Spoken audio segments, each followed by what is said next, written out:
Hello, I'm Frank Boxberger. Welcome to Notes 7 Creative Engineering School. This is lesson number 3.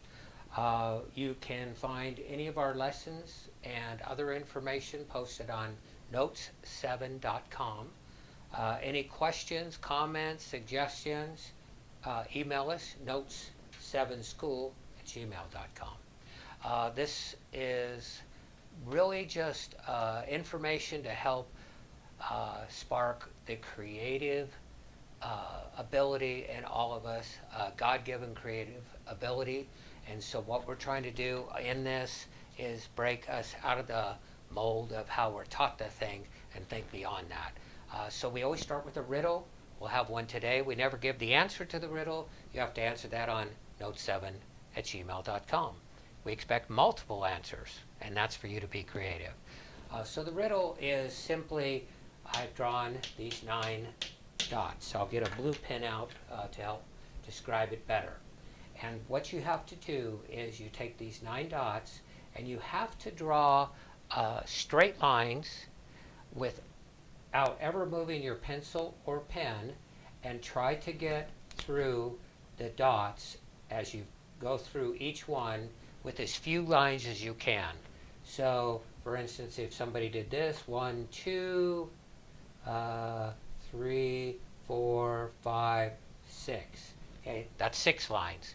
We want you to do it with the fewest number of lines, straight lines, you can.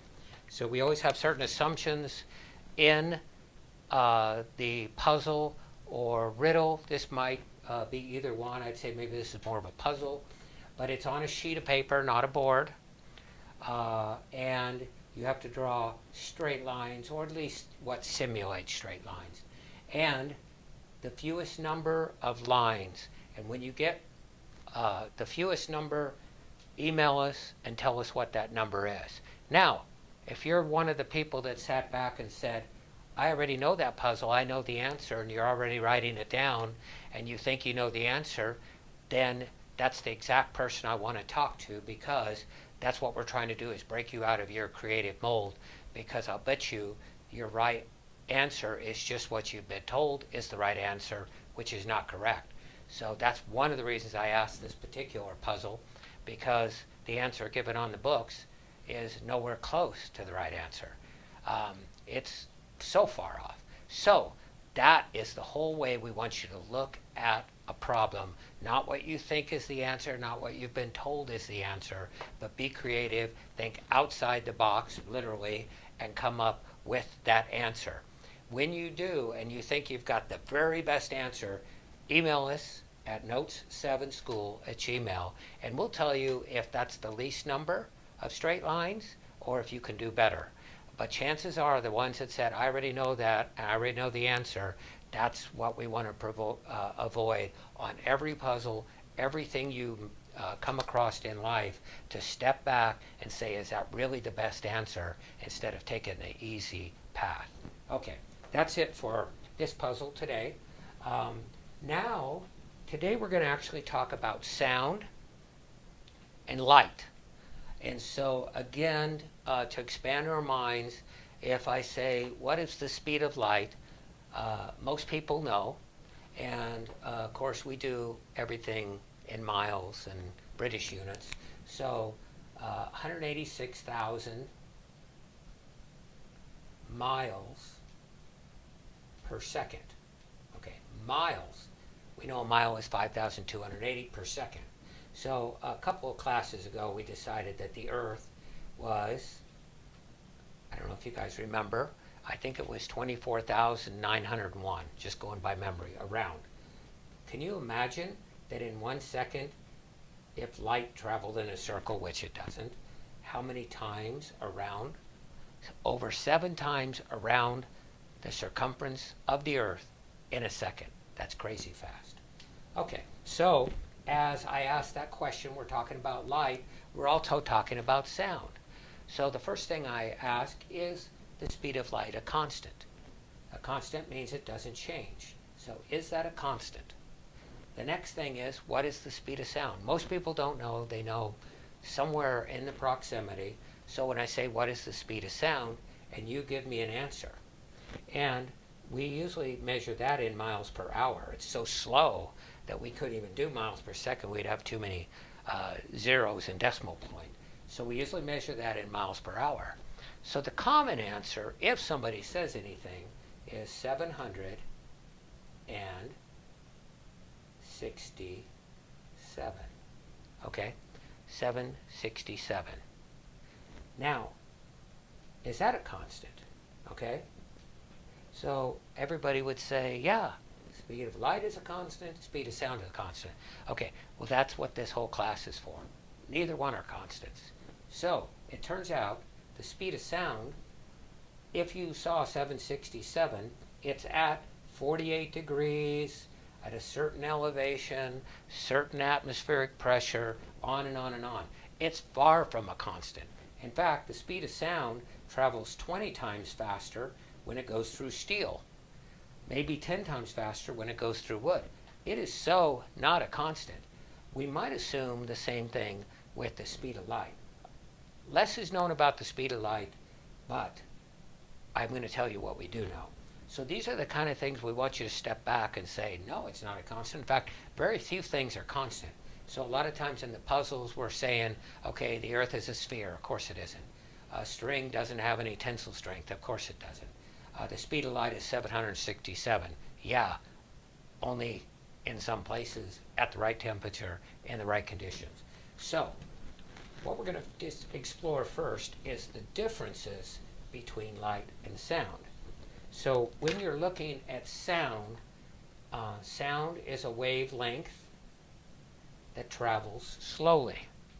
And it turns out that for sound, okay, when a sound is made, it actually needs particles to travel on.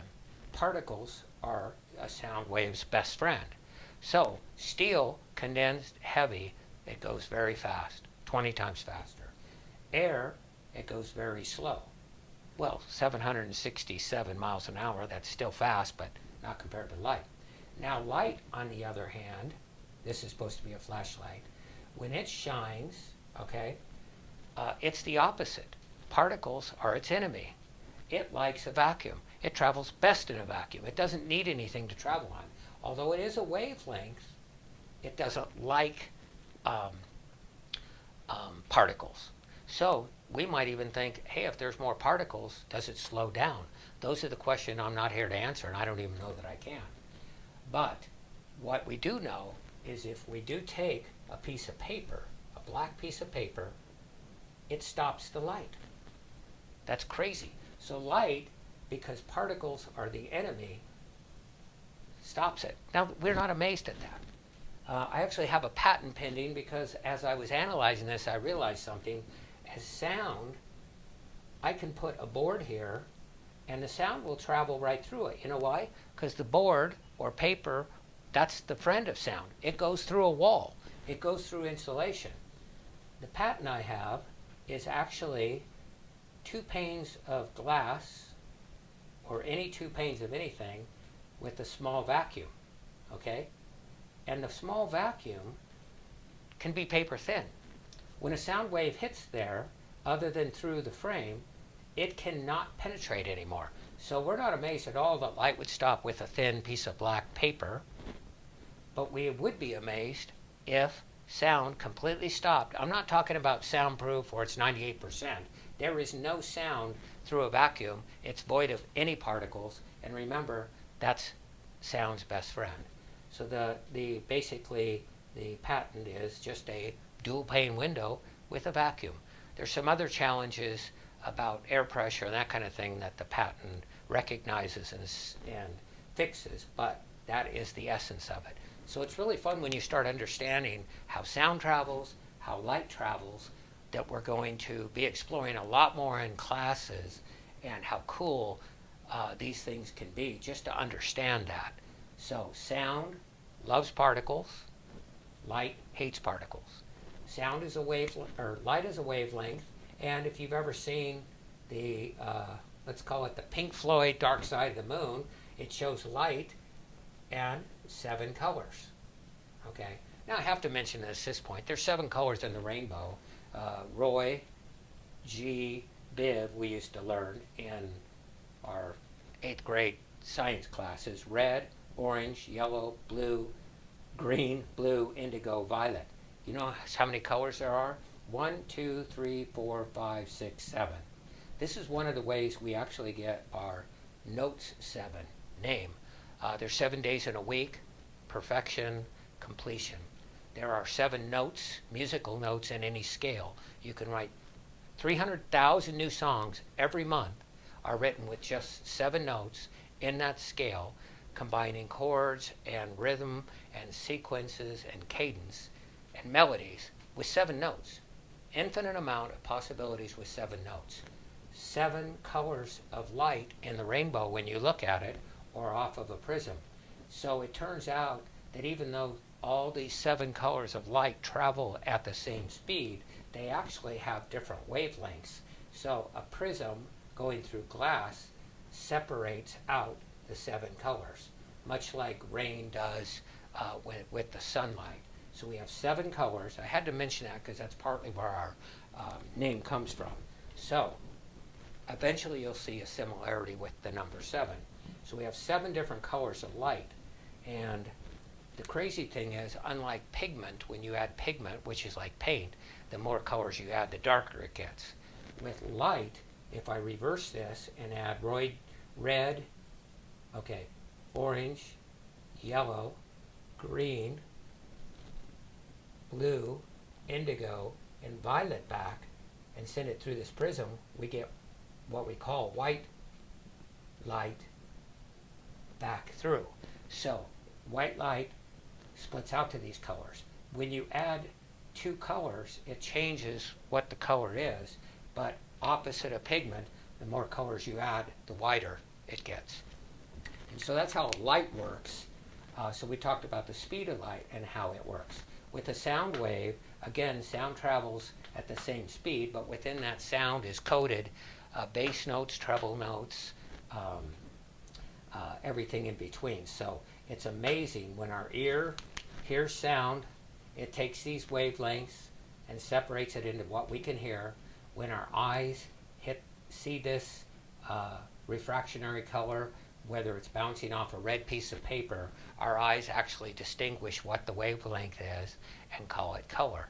We're going to have a whole thing on in the next couple episodes. I think it might be lesson 4 or 5 coming up, about sound, the way we hear it, light, the way we see it, taste, the way we taste it, and smell, and what causes all those, and why we smell, hear, see all these different sounds, and how our bodies receive these wavelengths and turn it into actual information that we can use.